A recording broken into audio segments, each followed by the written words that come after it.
Season 5 of the epic fantasy romance Outlander saw the Fraser clan forging their new life in colonial America against a backdrop of a looming American Revolution. I'm Rob Licuria, Senior Editor at Gold Derby, and I'm here with production designer extraordinaire Jon Gary Steele.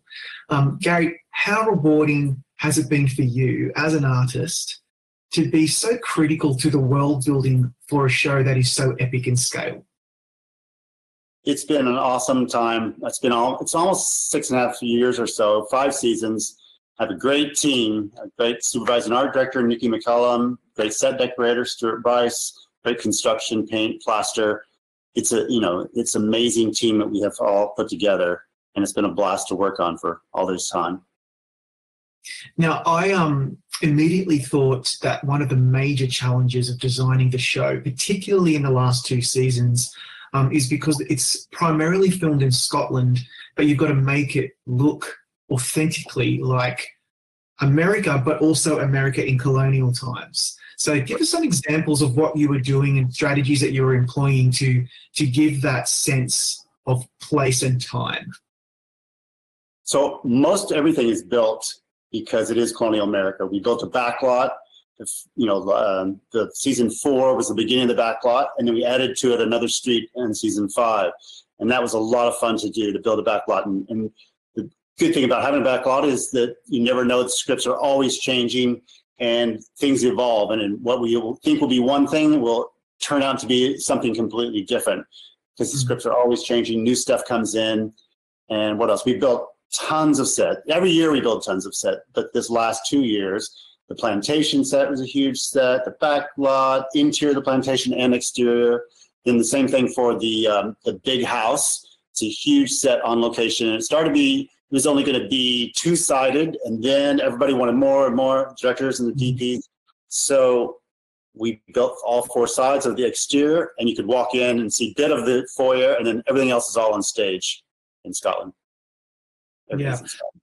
What a luxury to be on a show that has the budget, but also has the vision to allow the designers and the creators and artisans to actually build these things practically. Is that just a joy to be able to get your hands dirty, so to speak, and actually create these backlots? Absolutely. It's fun to go from see a sketch of a town or a big plantation or the big house or any of the sets, and then to see models, and then to see it all start being built, then scenic, then set deck, then lighting comes in, and then when the actors come in their costumes and make it all come alive. It's been really quite an adventure. It's been great. So thinking about some of the highlights of your work over season 5, I immediately think back to Brownsville, and just how dense and detailed that, and it was very vivid and memorable. Talk us through some of the detail that you decided to put into that set that you may not necessarily have noticed when you first see the show, but kind of helps with the with creating this authentic place. Brownsville, most of the sets we start building them, or we start designing everything halfway through the season before, so that we have lots of time and plenty of time to get everything drawn up, so that when we come back from the break after the season finishes, then we have working drawings and we can start drawing, building.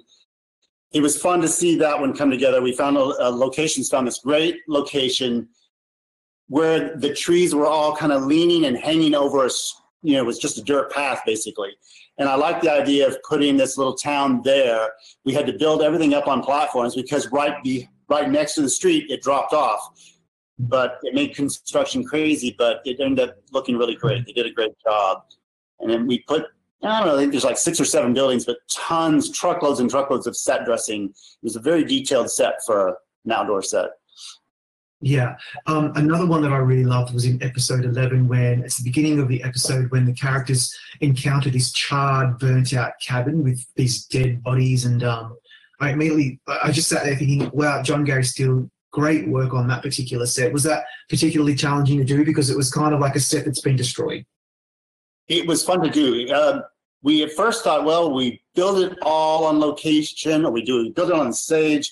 We built most of it on the location and charred it, and then brought in tons of charred things and but they basically burnt things right there in the forest. It was great. Wow. It was fun to do because I hadn't really got to do that. It was fun. That's the beauty of Outlander is that every year it's new stuff. It's, a lot of shows, they're great shows, but they're kind of on a set group of sets that they kind of stay there. Outlander is always moving because of the books. Diana Gabaldon's great books. They keep moving, continuously moving. Yeah, it's such a challenge for the designers on the show because we've gone from the Highlands of Scotland to France and now to colonial America, also the Caribbean. So you've really had to stretch quite a lot as an artist. And I'm wondering, given that we've now come to the end of your time on the show, how have you grown and changed as a designer over the years, in particular over the course of these 5 seasons?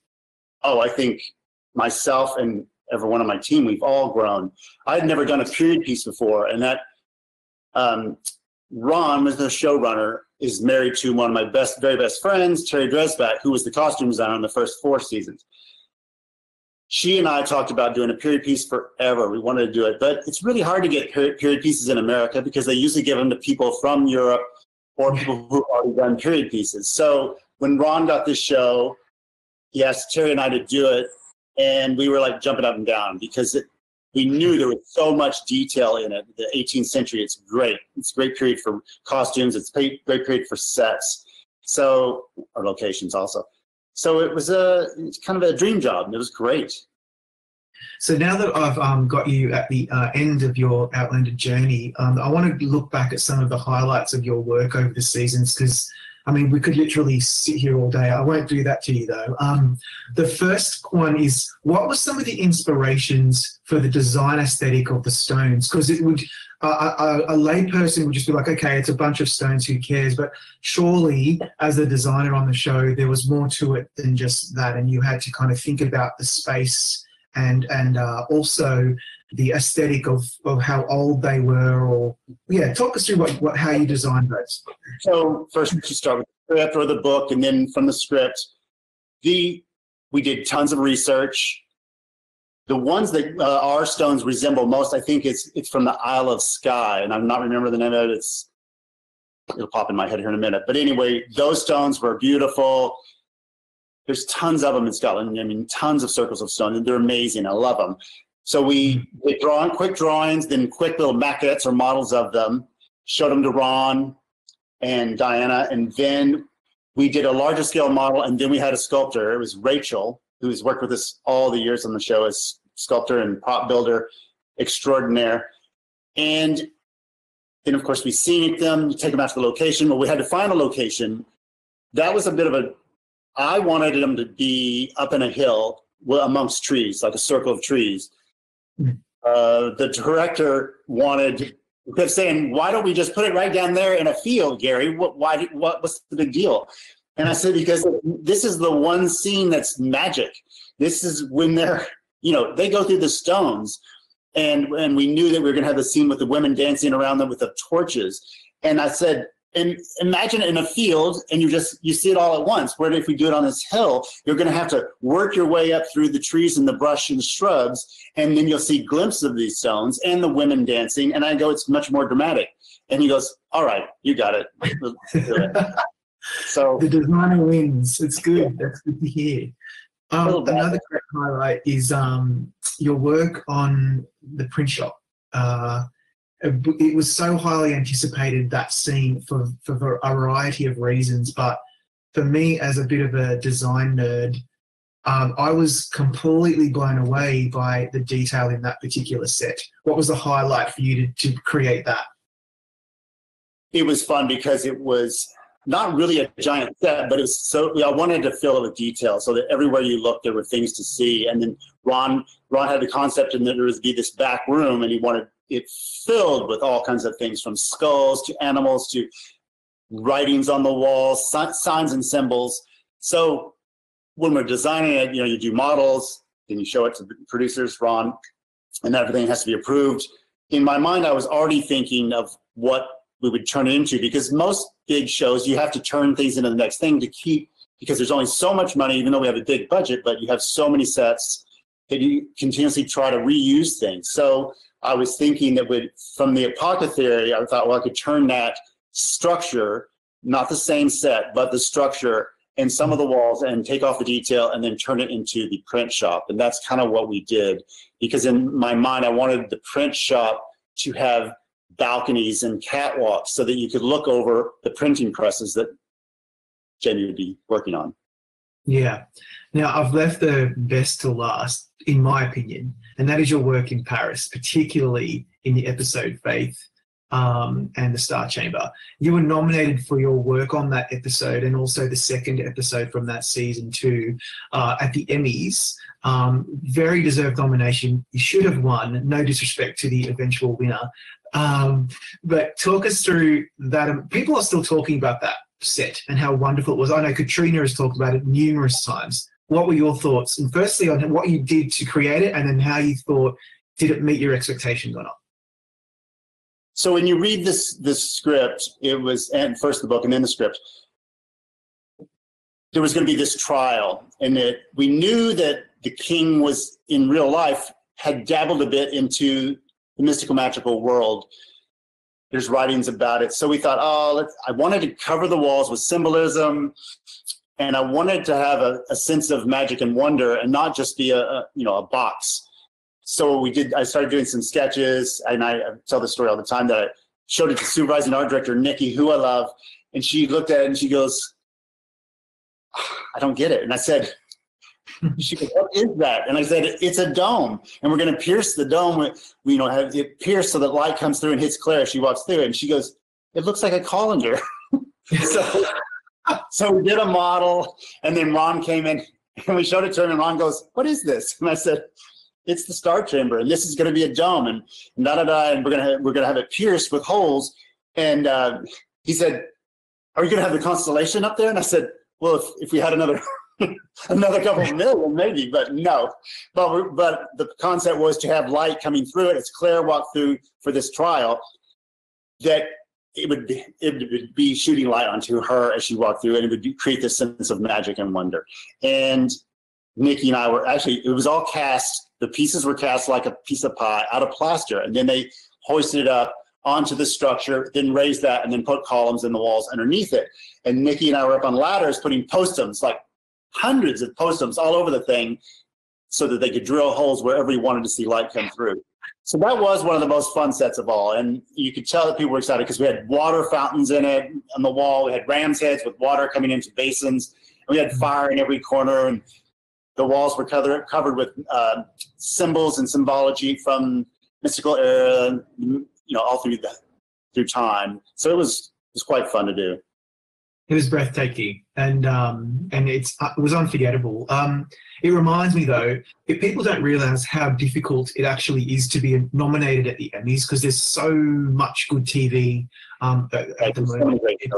There's so much stuff. So to be recognized like that by your peers, what does it mean, both personally and professionally? Well, I think it's an honor for anyone to be nominated, and I haven't won yet, but someday. But it's just, to be truthful, there's so many great shows out there then and now. It's just, as they say, it's the second golden age of television. So there's great shows, great writing going on, great acting. So it's an honor, of course, to be nominated. Yeah, absolutely.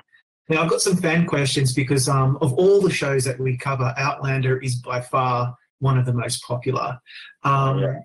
So even though we've talked about some of your highlights, Dimity staff wants to know if you had another highlight set from all your 5 seasons, perhaps that we haven't actually touched on yet. I think Star Chamber is my favorite. Getting to do the big house was fun. And people always write on Instagram and Twitter, oh, you love a staircase. And I do love a staircase. Oh, yeah. I love curves, and construction always goes, why does it have to be curved? Why can't you just square it off? And I'm like, why would we do that? I mean, yeah, stairs are an important part of the set, and it's a way to make an impact and give it a little bit of, little hurrah. Yeah, I like that. I think that's one of your signatures. Manuela Coelho wants to know, how do you make your sets look 18th century accurate? Is there anything in particular, any tricks of the trade that you're doing to a set to give it that 18th century feel? Well, like every designer and every set decorator and art director, we do tons and tons of research on the show. You know, Ron wanted the show to be as accurate as possible. So we've always tried to make sure every prop, and we do build tons and tons of props. We have, you know, the set deck team builds furniture every year. We recover furniture every year. We restain beds, chairs, stuff all the time. So stuff is continuously being made and repurposed. Now I've forgotten the question. Oh my God, what was it? I'm rambling now. Tricks of the trade for 18th century. Well, so obviously it's research, and you know, there's tons of research so you can see what it really looked like, but then you try to give it a look. And as I've said before on other interviews, I use deep dark colors because I think it looks good in candlelight and it looks period. But then there's tons of shows that do not use deep dark colors. But I've tried several times not to use deep rich colors, and then I stand back with art directors and set design and scenic artists and go, that doesn't look like our show. Our show has it has a look. So you can't just all of a sudden, though in Boston we did use lighter colors, and in Boston we tried, because I wanted it to feel different. Yeah. I said, I'd heard that some director loved to use colors of cars from the era. So I had the kids in the art department found car sample colors from the 1950s and 60s. So we were looking at those, ended up going with greens and blues. But if you'll notice, I use a lot of blues and greens. I like those colors. They look good on film. But yeah, I think that for us, it's all about the color. And yes, of course, it has great detail. We spend a lot of money on moldings and trying to make it as detailed as possible. And then the set decoration is always amazing detail. We have great set decorators. The first 2 years was Gina Cromwell, who was amazing, and her assistant was Stuart Bryce, who was amazing, and he took over her for the last 2 seasons and has done a brilliant job. And I have to say that everyone on our team, and there's like 150 people or whatever, they're all artisans. No matter what position they do, they're artisans, and they love what they're doing, and they want, first of all, they want me to love it when they're showing me what they're doing, but then they want the fans to love it. And obviously the fans do love the show, and that's why it's been continuing to, keep going. And even though I'm not going to be on it, I have enjoyed it and loved it, and the attention that we get from the fans has been wonderful. And all I would say was keep watching. I'll be on another show, and that show is called The Sandman. Watch that, but keep watching Outlander, Well, speaking of Sheila and Lynn Clancy want to know why you decided to end your Outlander journey. Because I love all the people. The Scottish people are amazing. And they've been wonderful to me, and I've been there almost 7 years. And so I thought, I want to go home. And then a week after I told them I was leaving, I got this job in London, but I love London. And it's for Warner Brothers and Netflix, called The Sandman, based on the Neil Gaiman series, and it's going to be amazing. So you leave because we're all artists and want to keep moving, and I've done that now, and I hope the show will still do really, really well and keep going because it's great. But it was time for me to try something new. Yeah, that's understandable. Now, everyone, while I've got you, go to goldderby.com, make your predictions, click subscribe, and don't forget to watch all of our chats. And thank you so much, Gary, for your time today, and congrats on a wonderful journey on Outlander. We love your work, and we're going to miss you. Thank you so much. I really appreciate it.